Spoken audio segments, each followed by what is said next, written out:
Metrics for scale. Another aspect that is important to management effectiveness concerns scale.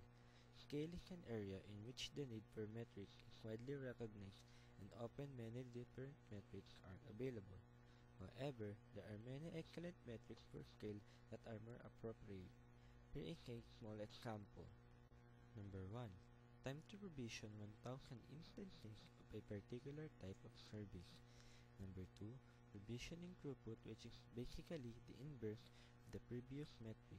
Number of service instances that can be provisioned per time unit, which is minute per hour. Number 3. Time to synchronize management application with a network of a given size. Number 4. Number of events that can be sustained per second without dropping events. Number of managed devices of a given type or a given mix that are supported, accompanied by a meaningful performance measure. For example, while being able to perform a complete network audit within 60 minutes. Other metrics. Many other aspects contribute to management effectiveness. For example, one aspect concerns the effectiveness of events that are reported from the network and events that management applications bring to the network manager's attention. It is important that the reported event information be rich enough to convey what is going on, while focused and relevant enough not to distract from the real problems. One metric that is useful in this context is the number of observed alarms per root cause, effectively a management signal to management noise ratio. We would like to see this number go down, ideally to 1, in which case there is no noise and each alarm is indeed indicative of a distinct problem. In some cases, it might make sense to exclude events from the ratio that are explicitly used to report the impact of root cause and that to repair other events that point to the root cause. An example is service alarms that indicate how many customers are impacted by service outage, which is caused by failure that is indicated by a separate alarm. Another aspect concerns operational robustness and the error proneness of management interfaces. An interesting metric here is the percentage of network outages from operational error. This is the number that every network provider wants to see trend down over time. There are other aspects still, such as the consistency between management interfaces of different managed systems or between interfaces of management applications. As mentioned previously, the discussed metrics are by no means intended as a comprehensive list but an illustration of how the contribution of different factors to management effectiveness can be captured in a quantifiable manner. We leave this discussion at this point and turn to the topic of how to determine which metrics should be applied in a particular situation.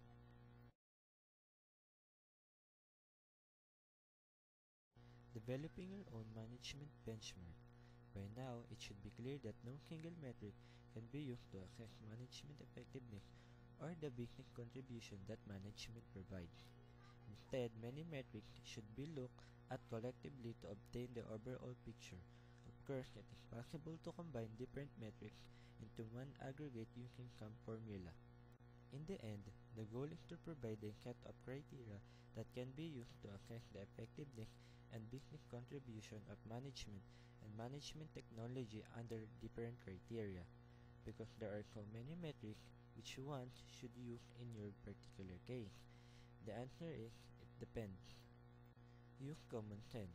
Obviously, when assessing the effectiveness of fulfilling telephony service orders, as a metric to assess provisioning throughput will be more meaningful than a metric measures the capacity of processing alarms. To identify the meaningful metric, it helps to think about the properties that are most important in a particular context. For example, is the main concern cost or improve availability? Depending on the answer, focus on metrics that provide information on one versus the other and combine them into a management benchmark custom tailored to your specific situation. Also, be creative. Do not hesitate to invent your own metrics as needed.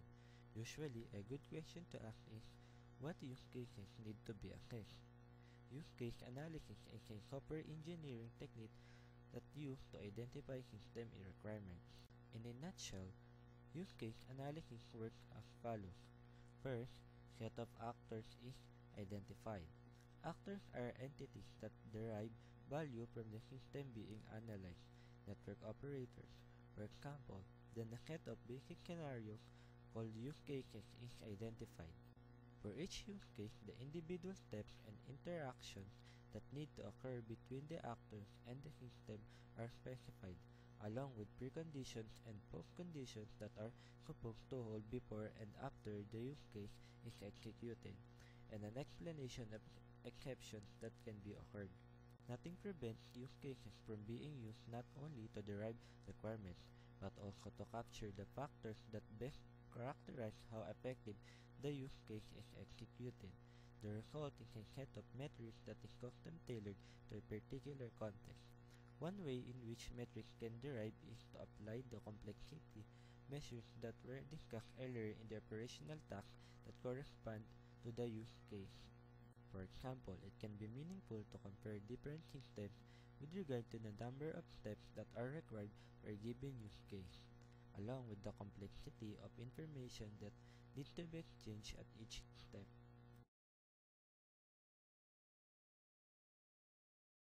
Assessing and tracking the state of management. Now that we know that the types of metrics can be applied, what values should these metrics indicate? What constitutes a good or acceptable value versus one that is bad and needs improvement? The general answer is it depends. What is perhaps the most significant about those metrics is not their actual value at any one moment in time, but the fact that they can serve as a basis for quantifiable comparison. Those comparisons can be conducted between alternatives. For example, metrics can be used to compare management effectiveness between different service or IT departments, providing insights into their relative strengths and weaknesses. It might not be really all that interesting to know that it takes a service provider organization 8 hours to provision 1,000 instances of a particular type of service until you hear that it takes the competition only 15 minutes. Other metrics can be used to compare the effectiveness of different management applications and different device types and devices from different vendors that play similar role in the network. Comparison can only be conducted over time, allowing assessment of progress. Again, the absolute value of metrics is often lesser significance as long as it trend points in the right direction. If your ratio of customer reported incidents to incident overall stands this month at 20%, it might be good news. If it was 21% last month and 30% a year ago, because it means you have gotten better at identifying problems yourself before they impact customers. However, it is bad news if you used to over around 50%. Another aspect to consider is that no single metric tells the whole story, but many metrics combine to provide an overall picture. It is easy to get lost in the amount of data that can be collected. What can be extremely helpful in such situations is a way graphically visualize the data. No one common established technique exists for this. For example, metrics that relate to operator productivity are in one quadrant. Metrics related to availability and impact by management are in second quadrant. Metrics that relate to the integration task in are a third quadrant, and so on. Then there the value for each metric is assessed. The corresponding coordinates are connected and enclosed area is shaded. To compare different alternatives, the respective profiles can be superimposed to identify areas where over and underlap occur, exposing their respective strengths and weaknesses. As management effectiveness improves over time, the values of the coordinates increase and overall enclosed area grows. It is also possible to compile a single value across a set metric according to some formula. For example, each metric might be assigned a weight factor that is multiplied before being added up. Although this approach is easy to use and convey, one drawback is that some information is lost in the course and the resulting picture is less differentiated.